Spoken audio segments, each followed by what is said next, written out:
안녕하십니까. 나라사랑학교의 최환열 본부장입니다. 오늘은 순수이성 비판에 나타난 우리 정신의 능력에 대해서 한번 살펴보는 시간을 갖도록 하겠습니다. 자연법칙 제정자로서의 정신이라는 제목으로 말씀을 나누고자 합니다. 순수이성 비판에서 이성이 의미하는 바는 정신을 의미합니다.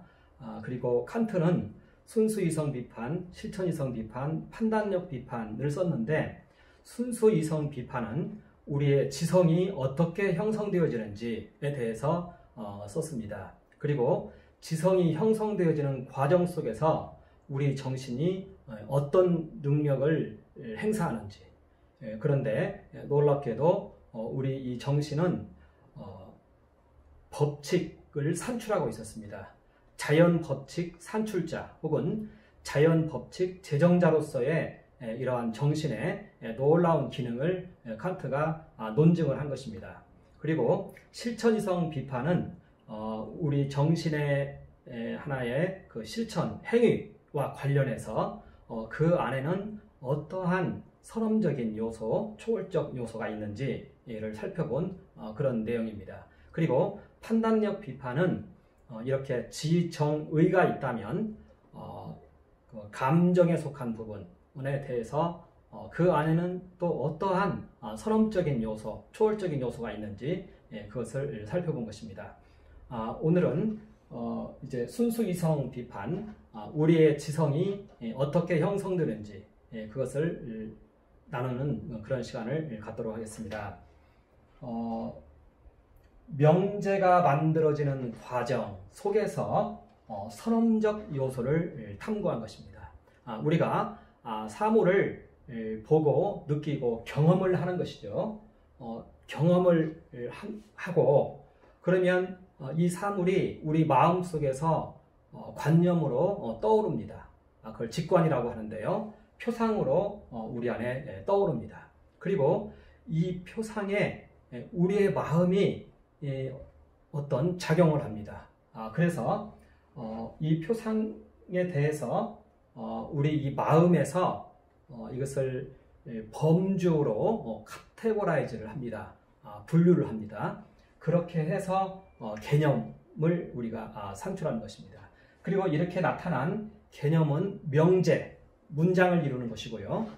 그리고 그 문장 중에는 이제 놀라운 그런 요소들이 있습니다. 그 안에 자연 법칙 제정자로서의 그러한 요소가 발견된다는 것입니다. 인과율에 대한 그러한 선험적인 어떠한 능력이 우리 인간 안에 있음을 발견한 것입니다. 인과율이 자연 법칙입니다.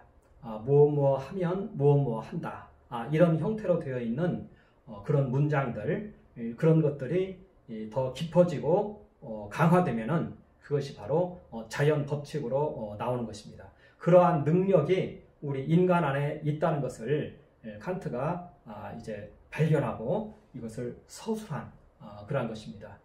이것은 매우 놀라운 그러한 발견이었습니다. 여기에 선험적이라는 표현이 있는데요. 선험적 요소라는 표현은 경험 이전에 알고 있는 어떠한 그런 요소를 말하는 것입니다. 그러니까 후험적인 것은 경험 이후에 알게 되는 어떠한 것이고요. 선험적이다, 이것은 경험을 하지 않았는데도 알고 있는 그러한 의미입니다. 우리가 명제를 보면 문장을 말하는 거예요. 명제는 이 언어의 산물이죠. 그런데 우리 인간의 언어에는 그 놀라운 그 능력이 있어요. 선험성이 있어요. 그래서 인간만 그것을 구사하고 있고요. 그 언어 속에는 여러 가지 신비가 담겨 있습니다. 보통 우리가 명제에는 분석 명제와 종합 명제로 구분을 합니다. 분석 명제라는 것은 주어 안에 서술어의 개념이 다 담겨 있는 것을 말합니다. 예를 들어서 공은 둥글다. 그러면 공 안에 둥근 요소가 들어 있습니다. 이것은 분석명제입니다. 그리고 종합명제는 그 공은 노랗다. 이럴 경우에 그것은 경험을 한 사람만이 압니다. 이걸 종합명제라고 부릅니다. 그래서 대부분의 모든 종합명제는 후험적입니다. 경험을 해야 안다는 것이죠. 그런데 우리가 구사하는 명제 가운데 선험적 종합명제가 있다는 것을 칸트가 지적하고 있는 것입니다. 그것이 이제 이 연구의 출발점이 되는 것입니다. 선험적인데 종합명제예요. 경험을 안 했는데 안다는 것이에요. 그 예를 한번 들어보면요. 대표적인 것으로 수학이 그렇습니다. 수학이 두 점 간의 가장 짧은 거리는 직선이다. 이것은요. 그 두 점을 아무리 분석해봤자 그 직선이라는 명제가 나오지 않습니다. 그런데 이것은 직관적으로 아는 겁니다. 우리 안에 종합명제인데도 선험적으로 아는 것입니다. 그리고 모든 변화에는 원인이 있다. 이런 명제도 우리는 자연스럽게 이해를 합니다. 그런데 변화를 아무리 연구해봤자 거기에서 원인이라는 서술어는 나오지 않습니다. 그러니까 이것도 선험적으로 알고 있는 그 어떠한 내용인 것입니다. 이렇게 우리 언어 안에는 많은 그 신비가 담겨 있고요. 칸트 이후로 오늘날에 이르기까지 이 언어 문제는 철학의 중심을 이루고 있습니다. 선험적이다. 이러한 의미를 가지고 있습니다. 그래서 이제 이 내용으로 들어가 보면은요, 우리가 어떠한 우리 안에 관념이나 개념을 형성하는 데에는요, 감성과 지성의 요소가 결합되어 있습니다. 그러니까 어떤 사물에 대해서 뭔가를 느끼고 인식하고 그것만으로 해서 우리 안에서 경험이 형성되는 것은 아닙니다. 우리 안에서 뭔가를 여기다 갖다 붙입니다.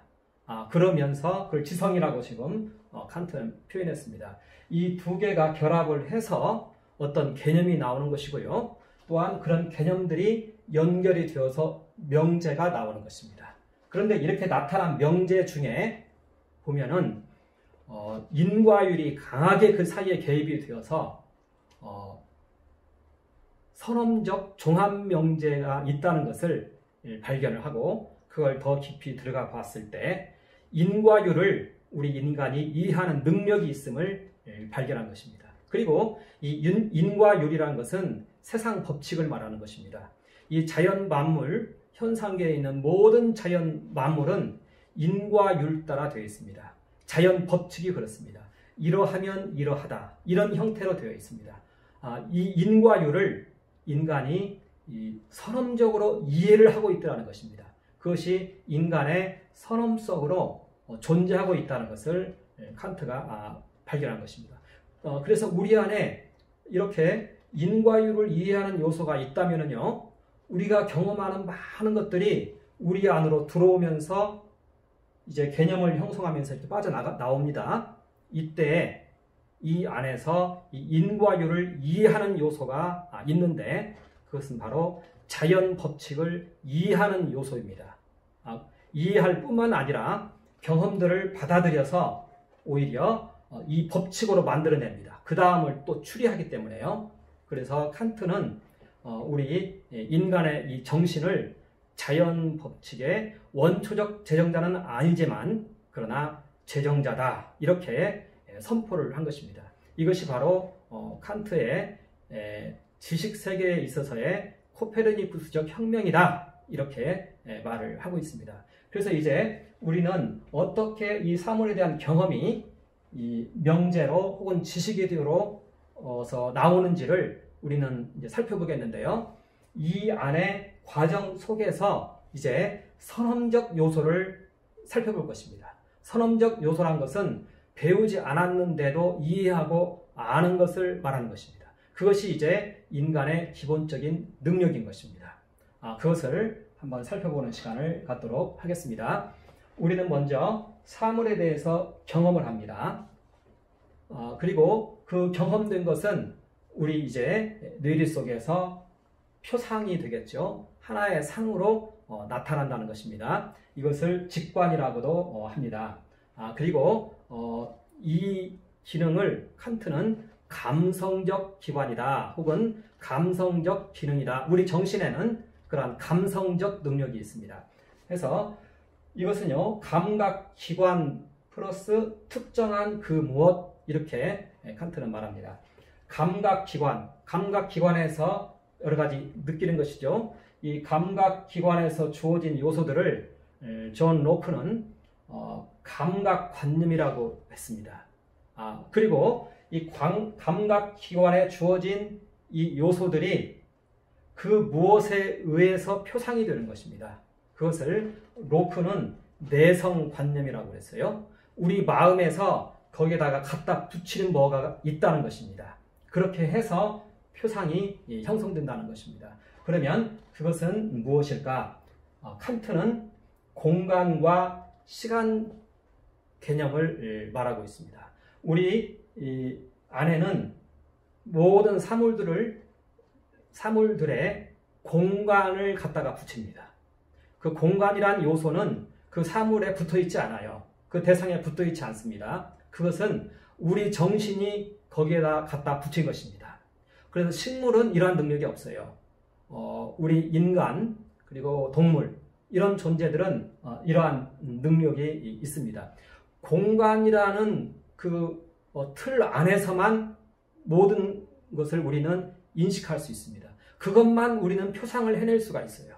그것이 바로 공간이라는 개념입니다. 우리 자신이 공간 표상을 사물에 부여한 것이고 지각된 모든 것들을 병렬을 시킵니다. 그런데 그것만 가지고 우리에게 표상이 나타나는 것은 아닙니다. 그것만 있으면 혼동이 되고 뒤죽박죽이 되고 아무것도 우리에게 이해 가능한 것으로 다가오지 않습니다. 우리 안에는 그것을 순서적으로 이해하는 능력이 있습니다. 시간적으로 진행을 시키고 배열을 합니다. 이해를 합니다. 그래서 우리 인간이 시간이란 개념을 벗어나면 이건 표상할 수가 없습니다. 이해를 할 수가 없습니다. 인간은 공간과 시간이라는 그러한 틀 안에서 모든 우리의 경험한 것들을 표상한다는 것입니다. 이것이 공간화 능력과 시간화 능력입니다. 이것을 이제 칸트가 발견을 한 것입니다. 그런데 여기에서 이것이 어떻게 보면 감성 관련한 선언적 요소입니다.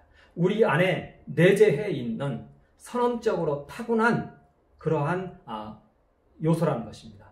경험으로 주어지는 것이 아니라 선언적으로 우리 안에는 공간화하고 시간화하는 능력을 우리가 가지고 있다. 이렇게 말하고 있는 것입니다. 그래서 우리는요, 직선은 두 점 사이의 최단거리이다. 이것은 종합명제예요. 종합명제인데 우리는 이 명제를 이해하고 있어요. 왜냐하면 이것이 선언적으로 우리에게 공간을 이해하는 능력이 주어져 있기 때문에 그렇다는 것입니다.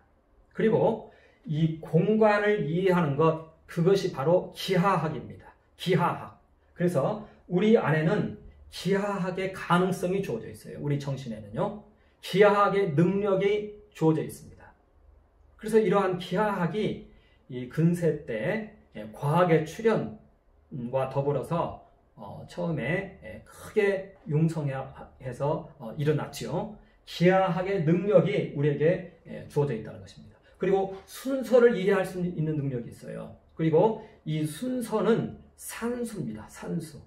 첫 번째, 그 다음이 두 번째, 또 그 다음이 세 번째.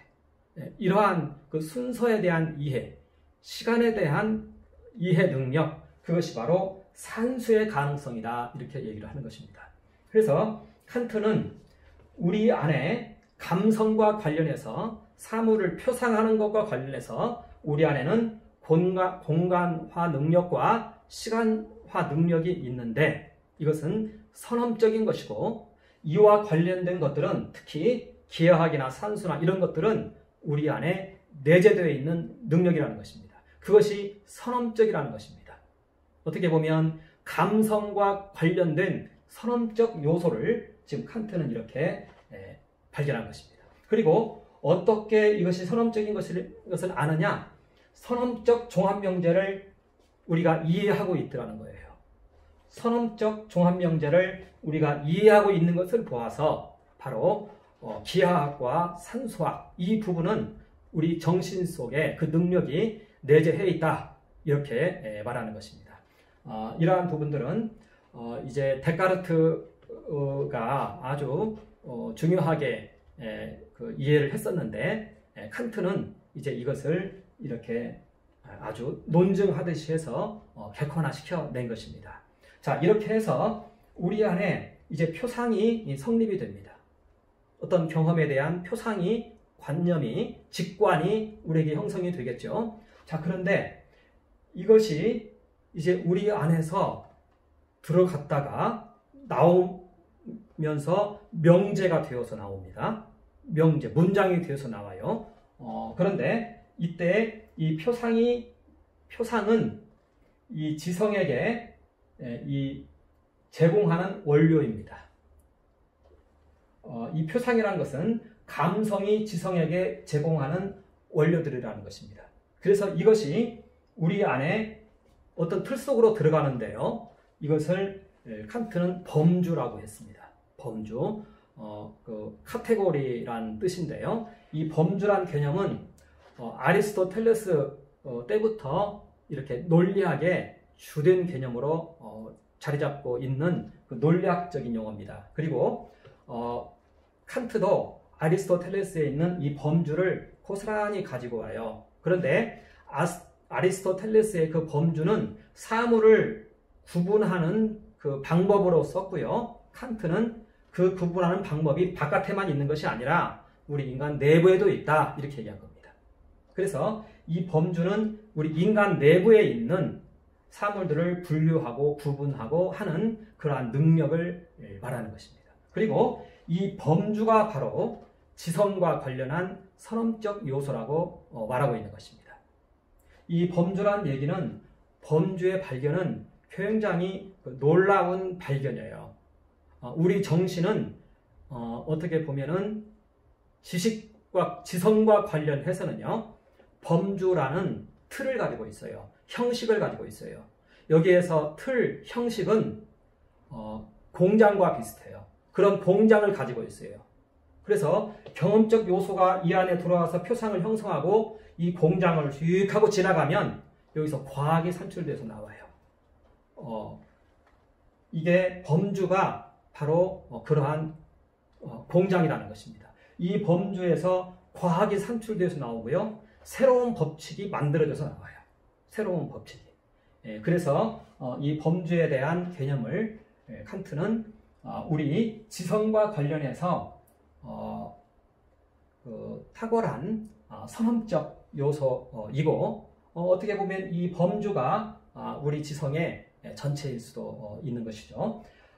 이 범주는 여기에서 이제 개념이 형성이 되는데요. 그리고 개념이 형성되면서 개념들이 서로 또 연결되면은 그게 이제 명제가 되는 것이죠. 그리고 한 명제, 두 명제가 또 연결되면 복합 명제가 되는 것이죠. 그리고 그 두 명제 간의 관계에 대해서 이해를 하고 거기에 대한 정확성을 알면 그게 하나의 인과 율과 관련한 법칙이 되는 것이겠죠. 우리 인간에게는 그런 능력이 있다는 것이에요. 그래서 개념 형성은 직관이 제공한 경험적 요소, 바로 요겁니다. 요것과 지성의 형식부여 활동, 이 범주의 기능입니다.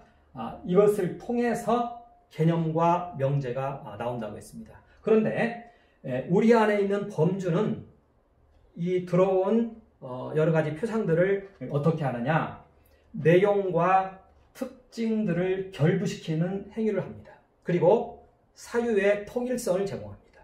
그러니까 여러 표상들이 우리 안에 들어와요. 흩어져 있어요. 이걸 종합한다는 것입니다.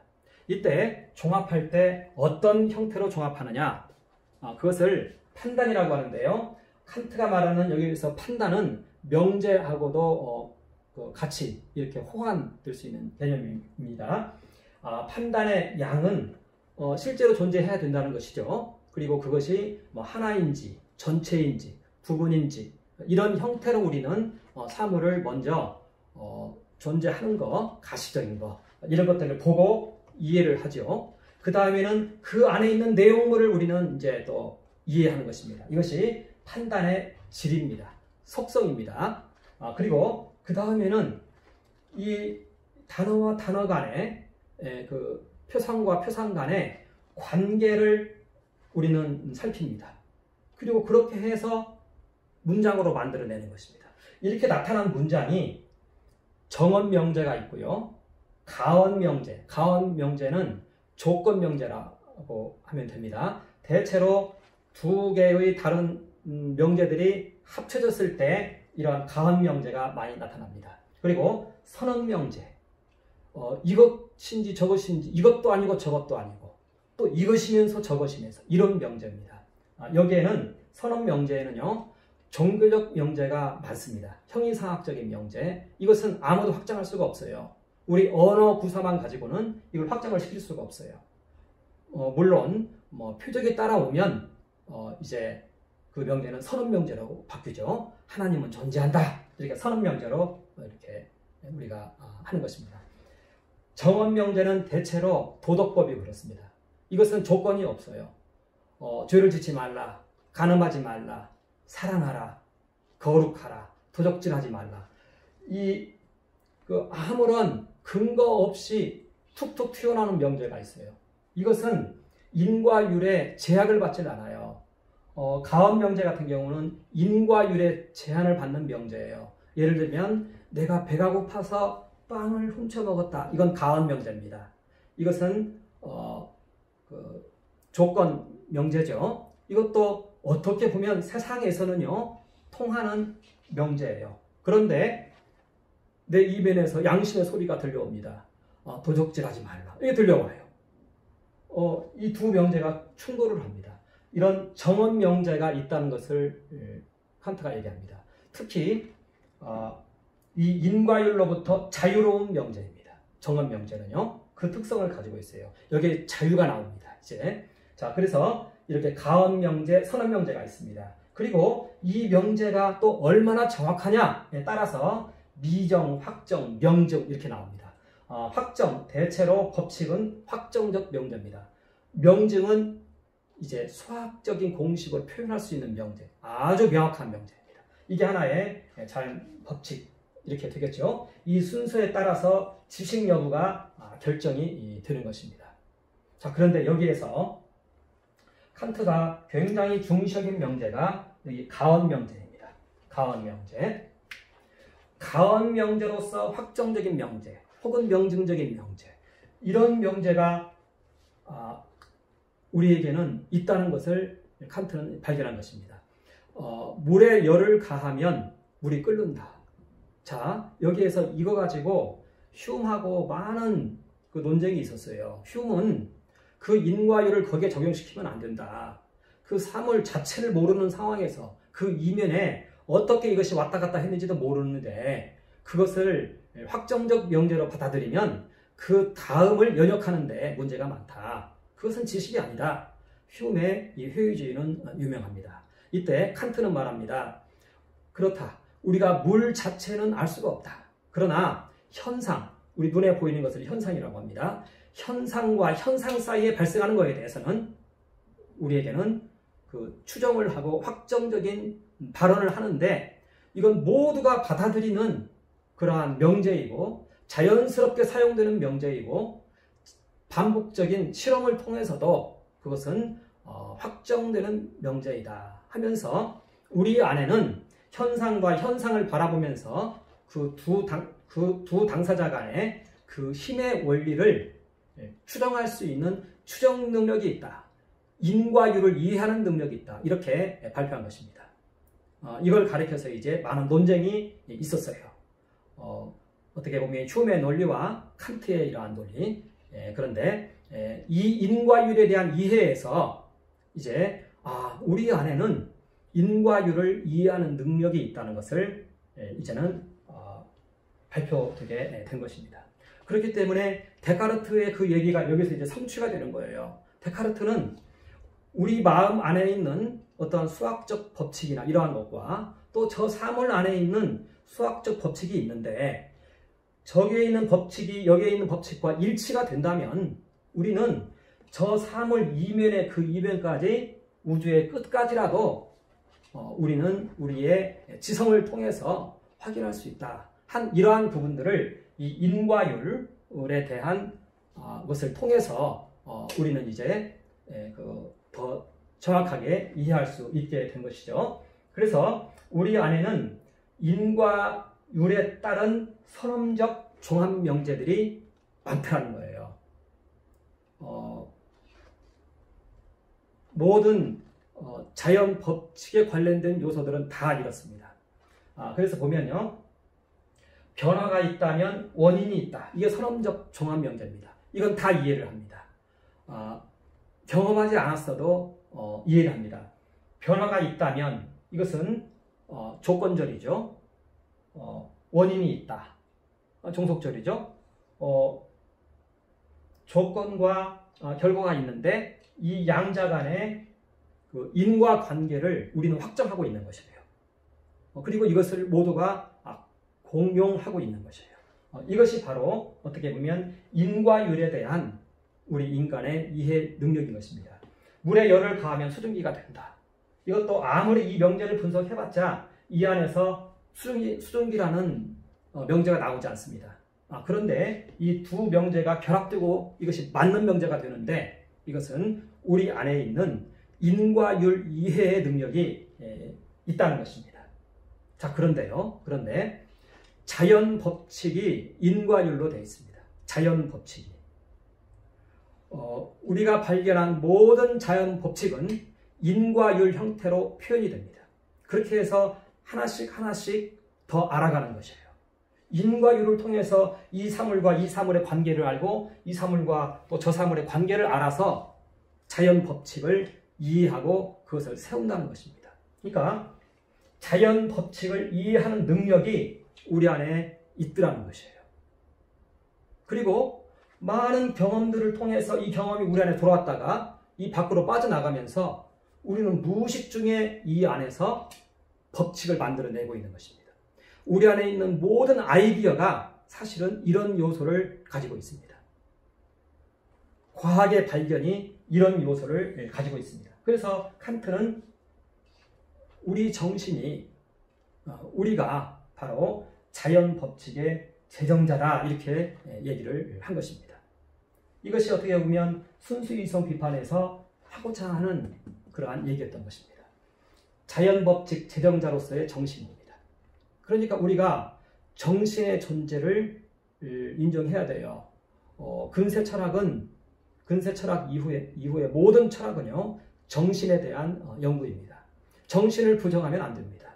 막시즘에서는 이러한 정신을 부정하고 있는데 어떻게 그걸 부정을 해요?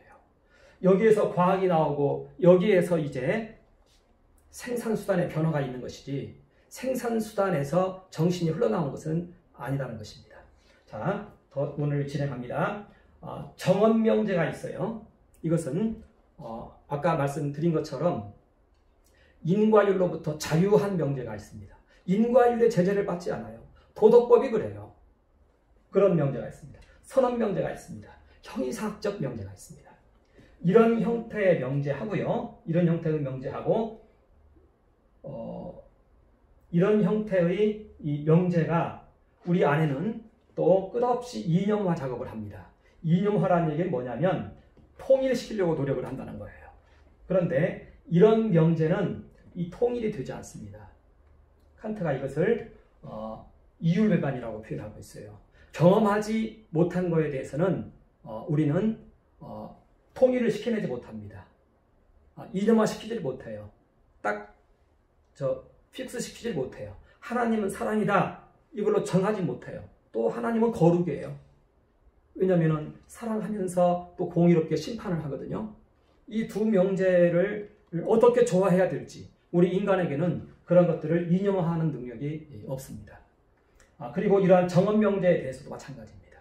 이러한 것이 이제 칸트는 실천 이성 비판에서 이 문제를 또 다룹니다. 지성 형성하는 이 순수 이성으로는 그것은 규명되지 않습니다. 이제 실천 이성에 이르려면 실천 이성은 우리의 행동, 우리의 의지를 규율하는 우리의 이성인데요. 여기에도 선험적, 초월적 요소가 있습니다. 바로 이것을 분석하면서 신의 존재나 영혼 불멸이나 또 세계, 여기 세계는 바로 자유를 말하는 것입니다. 그 세계 속에서 자유한 그러한 그 영역이 존재가 있거든요. 그러한 부분에 대해서는 이렇게 순수 이성으로는 그걸 규명할 수 없다라고 이렇게 얘기했습니다. 말씀을 이제 정리하도록 하겠습니다.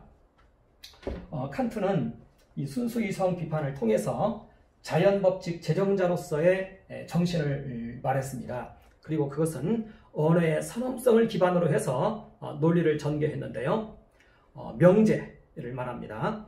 우리 언어에는 선험성이 있어서 알아요. 이 말이, 이 명제가 진짜인지 가짜인지를 스스로 안다는 것이에요. 그래서 이 명제를 깊이 분석을 해보면 여기에서 많은 형이상학적 요소가, 그리고 우리 인간 정신의 능력이 발견된다는 것입니다. 그래서 명제가 만들어지는 과정 속에서 선험적 요소를 탐구한 결과, 그죠? 선험적 종합 명제의 이해 여부를 놓고 탐구한 결과, 우리 안에는 이러한 공간과 시간의 능력, 이것은 수학의 가능성, 그리고 이 범주에 대한 이해에 있어서 인과율 이해의 능력, 여기에서 우리는 자연과학의 가능성이 있다는 것을, 그리고 우리가 법칙 제정자라는 것을 칸트는 밝힌 것입니다. 그러면서도 우리가 밝히지 못하는 것이 있는데, 그것은 선언명제나 정언명제와 같은 형이상학적, 도덕적, 윤리적 명제는 이 순수 이성으로는 밝혀지지 않는다 하면서 그것을 실천 이성 비판으로 이제 넘기고 있습니다. 이 내용을 칸트는 얘기했습니다. 저는 이 정신의 존재가 우리에게 있으며 이 정신은 귀한 것이다 라는 것을 오늘 말씀을 나누었습니다. 감사합니다.